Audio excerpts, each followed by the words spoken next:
Welcome to my YouTube channel UP वाले लेखपाल। आज आधुनिक भारत के इतिहास के टेस्ट नंबर 3 पर है। पहला सवाल देखते हैं। भारत के प्रथम एवं अंतिम भारतीय गवर्नर जनरल थे। शब्द लगाए भारतीय, तो भारतीय कौन से हैं? सी राजगोपालचारी। व्याख्या देखेंगे। प्रमुख विद्वान, राजनीतिज्ञ, स्वतंत्रता सेनानी सी राजगोपालचारी स्वतंत्र भारत के प्रथम और अंतिम भारतीय, शब्द लगाए भारतीय गवर्नर जनरल थे। कई वर्षों तक मद्रास के मुख्यमंत्री रहे। इन्हें भारत रत्न से विभूषित किया गया है। दूसरा सवाल है, अलीपुर सेंट्रल जेल स्थित है। तो इसको रटने की जरूरत नहीं है। अलीपुर है जो हमारा अलीनगर है, वो कलकत्ता का नाम है, जो कि अलीनगर जो कि सिराजुद्दौला द्वारा दिया गया था। क्या? अलीनगर। तो इसी से लगा लेंगे कि अलीपुर जेल कहाँ पर है? कलकत्ता में है। व्याख्या देखते हैं। अलीपुर सेंट्रल जेल है, कोलकाता में स्थित है। Arthur road central jail Mumbai में स्थित है। दिल्ली की तिहाड़ जेल सब जानते हैं। चेन्नई सेंट्रल जो कि चेन्नई में है, सेंट्रल जेल। अब देखते हैं, स्वराज पार्टी का गठन किया गया था। स्वराज पार्टी का गठन किया था बिपिन चंद्र पाल और लाला लाजपत राय ने। सरदार पटेल, राजेंद्र प्रसाद ने, बीजी तिलक, महात्मा गांधी ने। तो रह गए हमारे ये CR दास और पंडित मोतीलाल नेहरू द्वारा स्वराज पार्टी का गठन किया गया था। और ये कांग्रेस के भीतर एक संगठन था जो कि बिल आने वाले थे, जो भी उनका विरोध करना था इनका मुख्य उद्देश्य। अगली व्याख्या देखते हैं। 1922 के गया अधिवेशन में कांग्रेस कार्य समिति ने काउंसिल चुनाव के बायकॉट का फैसला लिया, तो मोतीलाल नेहरू और चित्तरंजन दास ने इलाहाबाद में एक सम्मेलन बुलाया। 1923 में स्वराज पार्टी की स्थापना की, जो कांग्रेस के अंदर रहते हुए विधानसभा के चुनावों में भाग लेगी। अगला सवाल देखते हैं। सेंट्रल लेजिस्लेटिव असेंबली का प्रथम भारतीय अध्यक्ष कौन था? तो वो है कोई और नहीं है, विट्ठल भाई पटेल हैं। अगला सवाल व्याख्या देखते हैं इसकी। सेंट्रल काउंसिल स्वराजी चुनाव के बाद पूर्व बहुमत में आए और भारतीय विधानसभा के प्रथम अध्यक्ष कौन बने? विट्ठल भाई पटेल बनाए गए। अगला सवाल देखते हैं। भारतीय स्वतंत्रता अधिनियम कब पारित किया गया? ब्रिटिश संसद द्वारा इसे कब पारित किया था? इंडियन इंडिपेंडेंस एक्ट कब पारित किया गया था? तो 18 जुलाई 1947 को पारित किया गया था।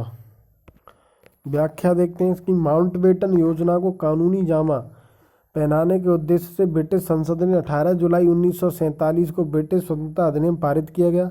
इस अधिनियम के द्वारा भारत और पाकिस्तान नामक 2 स्वतंत्र राज्यों का उदय हुआ। अब बताइए, landmarks in Indian constitution and national development.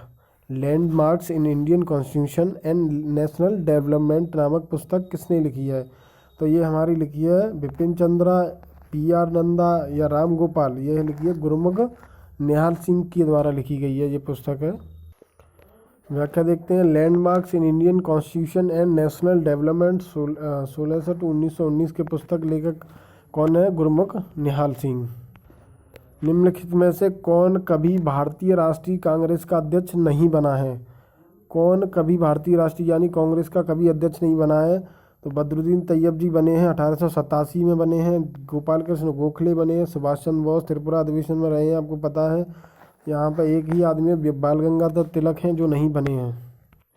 व्याख्या देखते हैं। बाल गंगाधर तिलक को 1918 ईस्वी में कांग्रेस का अध्यक्ष बनाने की घोषणा की गई थी, किंतु वैलेंटाइन सरोल के मामले यानी मुकदमा लगाया गया था। उनकी पैरवी करने के लिए लंदन जाना पड़ा, जिससे उनकी जगह किसको चुना गया? मदन मोहन मालवीय को कांग्रेस का अध्यक्ष चुना गया। याद रखेंगे, 1918 में बनाया जाना था, लेकिन ये कहाँ चले गए? लंदन। इनकी जगह किसको बनाया गया? मदन मोहन मालवीय जी को।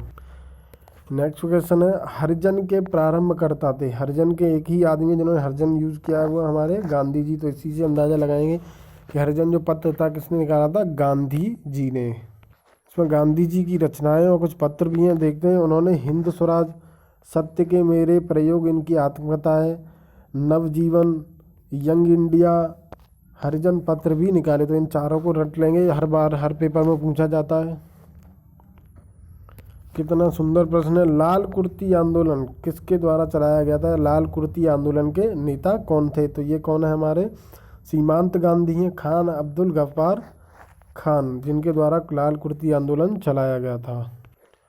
व्याख्या देखते हैं। पश्चिमोत्तर सीमा प्रांत आधुनिक पाकिस्तान के मुसलमानों ने खान अब्दुल गफ्फार खान, जिन्हें क्या कहा जाता है? सीमांत गांधी, के नेतृत्व में सविनय अवज्ञा आंदोलन चलाया। उनके स्वयं सेवकों को खुदाई खिदमतगार, ये भी पूछा जाता है कि खुदाई खिदमतगार किस आंदोलन से संबंधित है, तो लाल कुर्ती, या किसके स्वयं सेवकों को खुदाई खिदमतगार कहा जाता था, लाल कुर्ती आंदोलन के नेतृत्व मतलब लाल कुर्ती आंदोलन के सेवकों को क्या कहा जाता है, खुदाई खिदमतगार कहा जाता है। जो आदि बाह पर क्या बांधते थे, लाल कुर्ता पहनते थे आदि बाह का। और यह आंदोलन 1929 से 1930 तक सक्रिय रहा। इन्हें 1987 में मरने के बाद क्या दिया गया था, भारत रत्न। अगला देखते हैं, नेहरू रिपोर्ट तैयार की गई थी किसके द्वारा, जवाहरलाल नेहरू के द्वारा, आर.के. नेहरू द्वारा या बी.एल. नेहरू। तो ये हैं हमारे मोतीलाल नेहरू के द्वारा, जवाहरलाल नेहरू के पिताजी जिन्होंने नेहरू रिपोर्ट तैयार की थी।